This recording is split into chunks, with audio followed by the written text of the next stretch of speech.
Au port de pêche de Treichville, cet après-midi-là, Baba Cissé et son équipe sont en plein chargement d'une 60aine de cartons.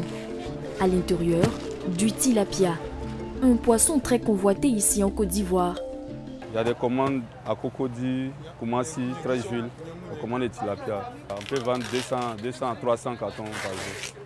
C'est dans cette chambre froide que Baba Cissé, le co-gérant, stocke ses cartons de poissons classés selon le poids. Bon, ça c'est les 500 à 800. Voilà, les 500 à 800 c'est les moyens. Les moyens, ça c'est à 14 500. Voilà. Et ça aussi c'est les 800 plus. Les 800 plus vont à 16 500.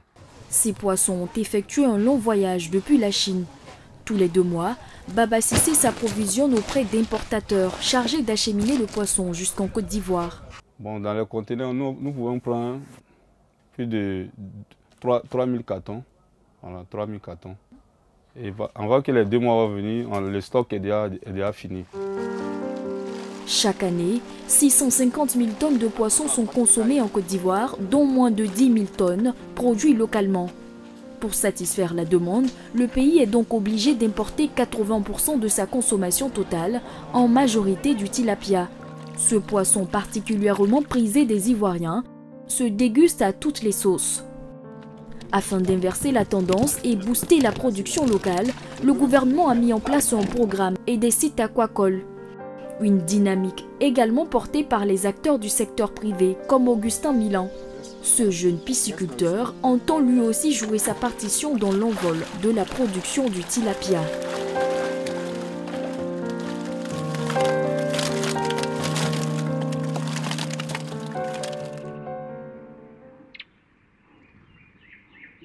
Au centre de la Côte d'Ivoire, se dessine fièrement sur 2,50 km la station piscicole de Koubi.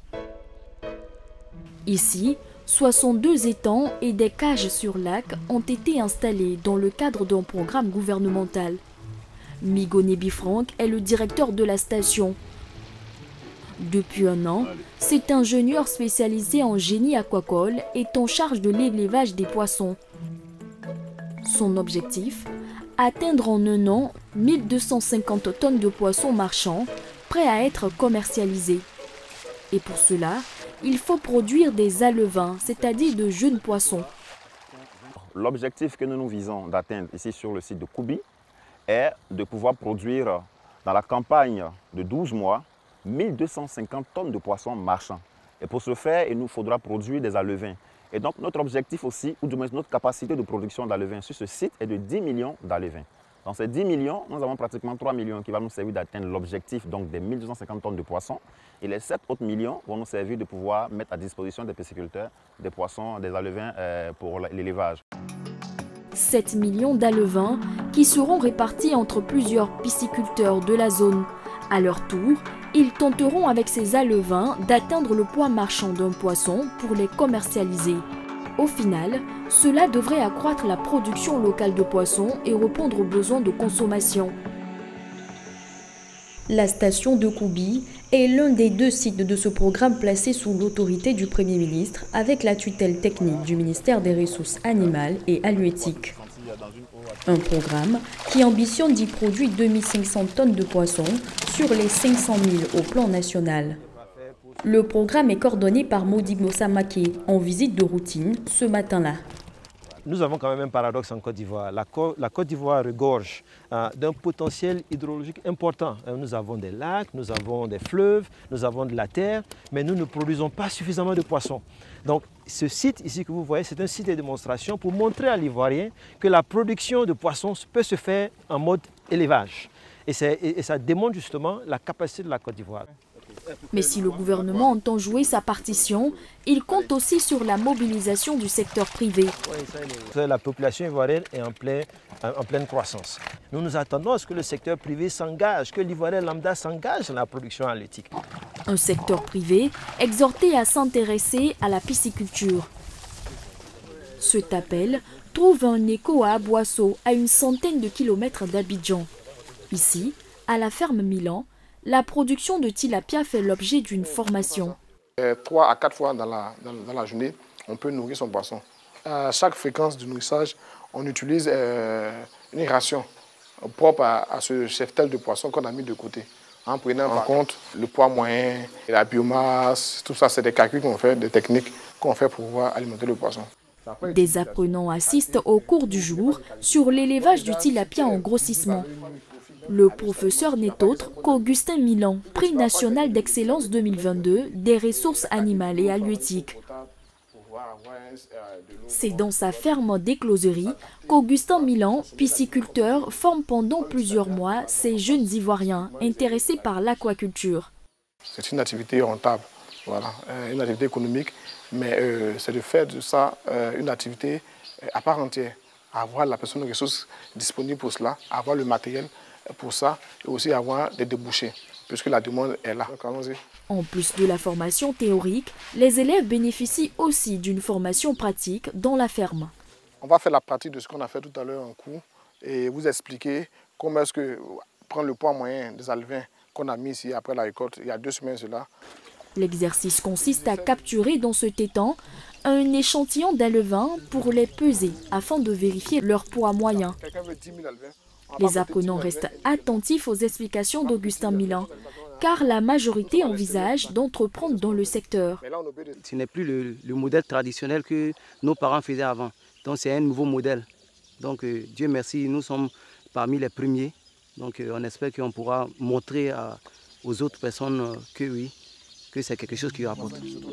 Le défi d'une production nationale à accroître, l'enjeu est de taille et Augustin Milan en est conscient.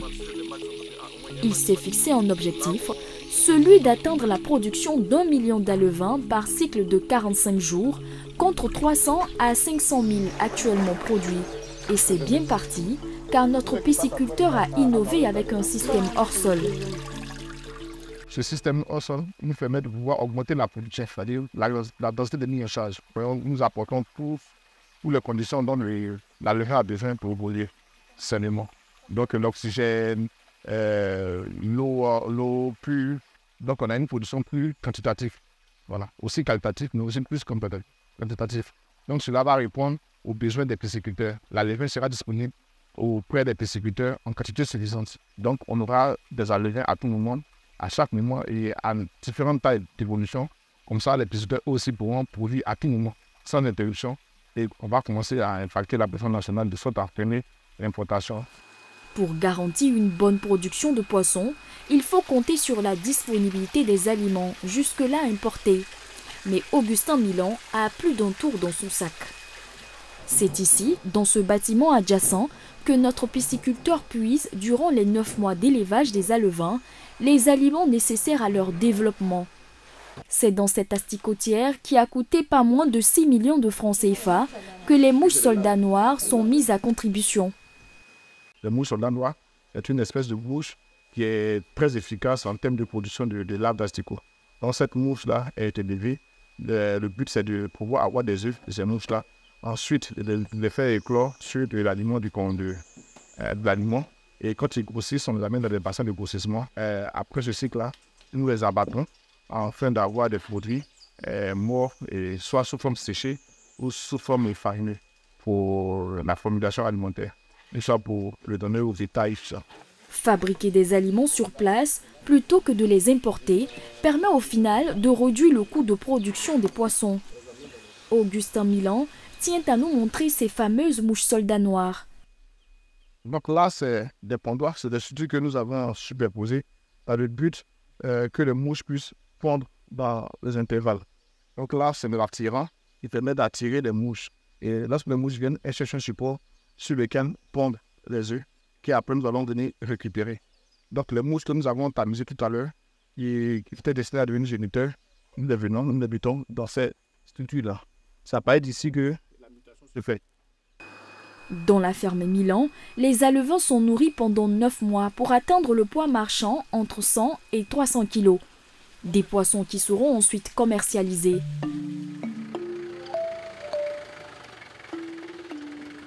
Ce jour-là, Augustin effectue une livraison, 50 kg de poissons pour une autorité d'Aboisseau. Et c'est le chef cuisinier qui réceptionne la commande. Le poisson, c'est de bonne qualité parce que quand ça vient, c'est encore vivant. Donc quand c'est comme ça, c'est bonne qualité. C'est pas comme le poisson qui vient, qui est déjà mort. Quand ça vient, c'est vivant. Quand tu congèles ça, ça reste toujours comme ça est. Le jour que tu enlèves, c'est poisson propre. Des poissons produits localement, plébiscités par les clients. Le pisciculteur doit donc veiller à satisfaire cette demande de plus en plus forte. Sur Aboisseau, typiquement, par semaine, on est capable de livrer 100-200 kg de poissons. Souvent, on vise le marché d'Abidjan parce qu'il est plus porteur. Parce que le bœuf même ici à Aboisseau, c'est à 3 000 francs. Et sur Abidjan, 3 500-4 000 francs le poisson, avec le transport. Depuis ses débuts en 2018, Augustin Milan a fait du chemin. Il est passé de 20 000 à plus de 300 000 à le vin dans sa ferme. De quoi donner de l'espoir à toute une filière pour booster la production nationale de poissons.